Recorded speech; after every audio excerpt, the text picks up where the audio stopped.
everyone, it's Jennifer from Flux. In this video, I'm going to show you how to crochet this beautiful Moonflower Cowl. This is a lovely shell stitch that I've worked up with some really pretty variegated yarn, and we'll talk about the yarn in just a minute. This is crocheted flat, and then we've seamed it together. As a side note, in my last video, I did mention that I have a bit of a thumb injury right now. But so parts of this video were filmed prior to my injury, parts of the video were filmed after. So you might see this guy reappear later in the video as well. So anyway, the finished cowl is about 6.5 inches wide and has a circumference of about 30 inches. Now I used almost every last bit of the yarn. Let me just grab, this is all that I had left. So it is a nice one skein type of project. And you'll find that it works up pretty quickly and it's very pretty. And this is a great piece to go from winter and transition into spring as well. So let's get started. For this project, you'll need a tapestry needle, a 5.5 millimeter eye crochet hook. A tape measure or ruler is helpful. It's not necessary, but I like to keep one around just to keep track of my measurements as I'm going along. You also need a pair of scissors and your yarn. The yarn I'll be using is Red Heart Soft. If you're not familiar with this yarn, I recently did a Yarn 101 and you can check that out to learn a little bit more about this yarn. I am using the soft prints, so you can see this is kind of a tonal variegated shade, and this is called Plummy if you want to replicate the same color.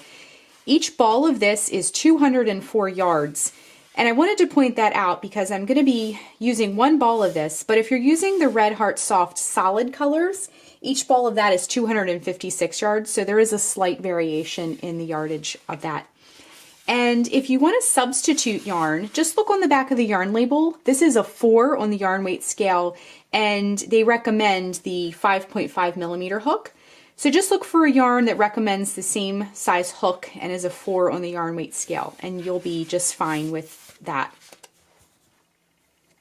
So to begin, we're going to put a slip knot on our hook. So take the yarn and wrap it around your fingers to make a loop.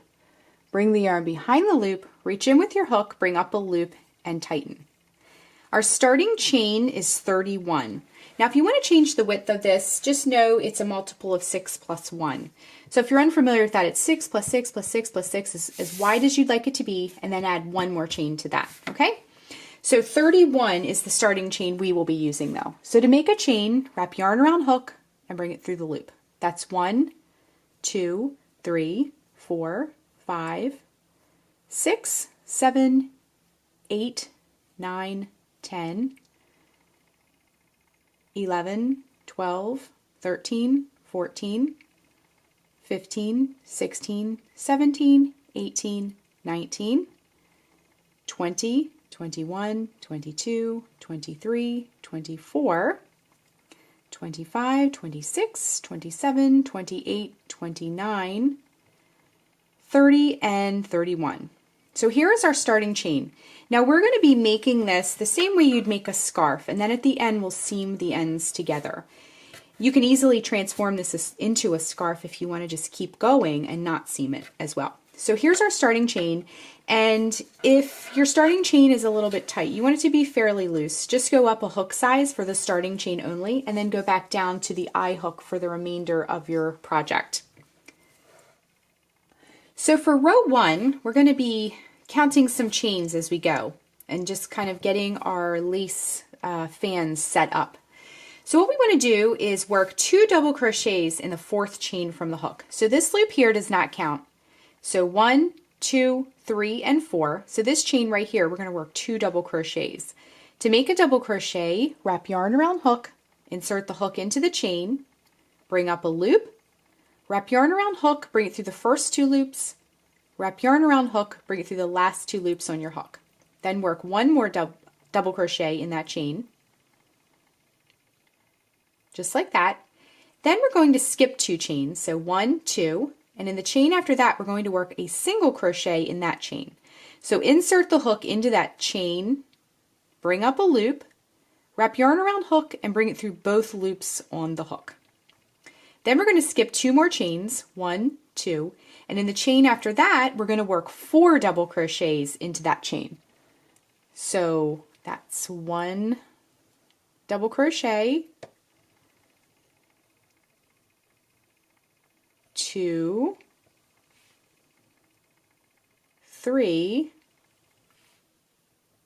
and 4.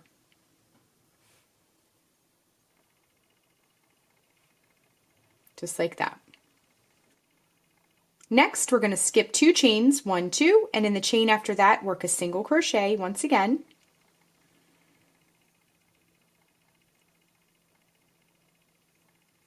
Skip 2 chains, and in the chain after that, work 4 double crochet. So 1, 2, 3, and 4. Okay, we're starting to see some of the fans happening. Skip 2 chains, and in the chain after that, work a single crochet again. Skip 2 chains, 1, 2, and in the chain after that, work 4 double crochets. So we're just repeating this sequence all the way across. So 1,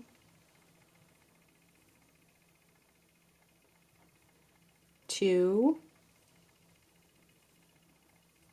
3, whoops, let me back up, my yarn got separated, there we go. So that was 3 and 4. Skip 2 chains, 1, 2, and in the chain after that, work another single crochet. Skip 2 chains, and in the chain after that, work 4 double crochets. So 1, 2, 3, and 4. And then you'll have 3 chains left on your row. So skip 2 chains, and in that very last chain, work a single crochet stitch to finish off the row. So let's look at our row 1. We have a couple of fans going across. This was the 2 at the beginning of the row. So you have sort of a half fan, another fan, another fan, another fan, another fan, okay? So it should look something like this when you're finished. For row 2, we're going to be working a chain 3. 1, 2, 3, and then turn your work. Now remember that last single crochet you worked at the end of row 1, we're going to work 2 double crochets into that first single crochet that you come to. So work 1 double crochet and 2 double crochet, that single crochet. Okay, next we're going to work, let me just scoot my yarn over a little bit. Next we're going to work a single crochet in the center space of this fan. So when we look at our fan had 4 double crochets. So just look at these posts. There's 2 here on either side and then 2 in the center. So locate the very center of your fan, that space we're going to be working in. So far we've been working into chains and stitches, but we're going to work into the space right now. So the stitch is that little hole at the top, but the space is in between the posts. Okay, see that opening right there in between? So work a single crochet right into that center space of the fan, just like that. Then we're going to work into the single crochet. In between each fan is a single crochet. So that single crochet that you come to, we're going to work 4 double crochet. So 1,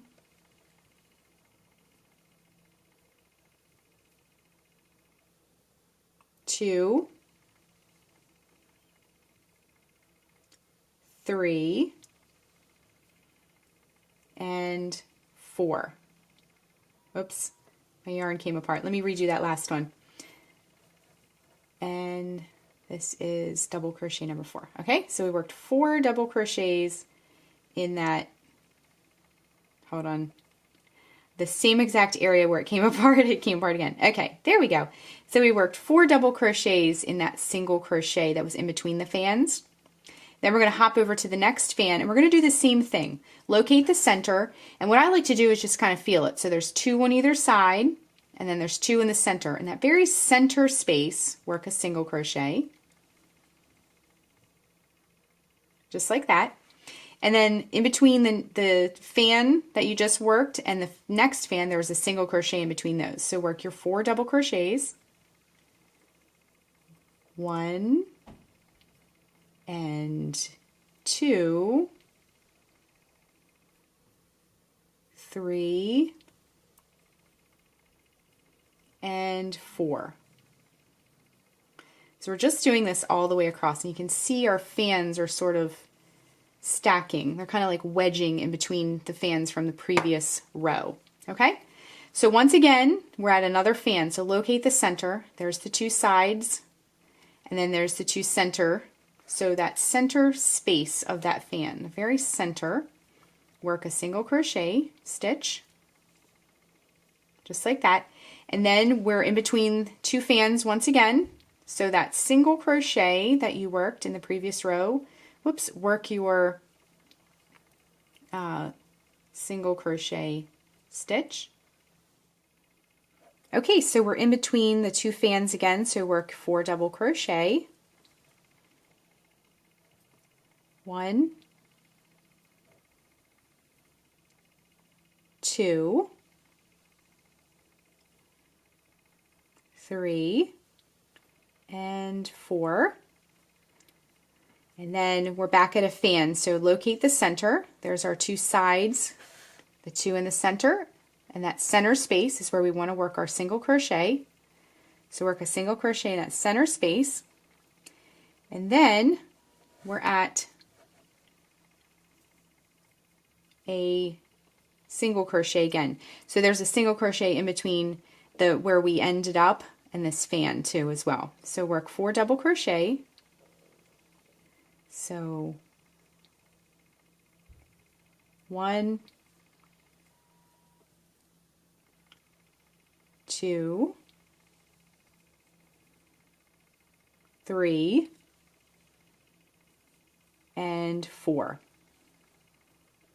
Just like that. Now to finish the row, what we're going to do is work a single crochet in the space between this last double crochet here. See this last double crochet we worked and the turning chain. So we're going to work it into the space. So look for the last double crochet and your turning chain. See how there's an opening there? Just work a single crochet right into that space to finish off the row. Okay? So row 2 is complete and it's looking very pretty, and I really like how these kind of variegated tonal colors are playing out. So what you want to do to continue with your project is just repeat row 2 over and over and over until your cowl gets some length on it. And then once we get some length on our cowl, I'm going to show you how to seam the cowl and then do all your finished work. So just keep repeating row 2 over and over again, and until you memorize the row. Usually with these patterns where you're just repeating the same row, you'll eventually memorize it if you haven't already.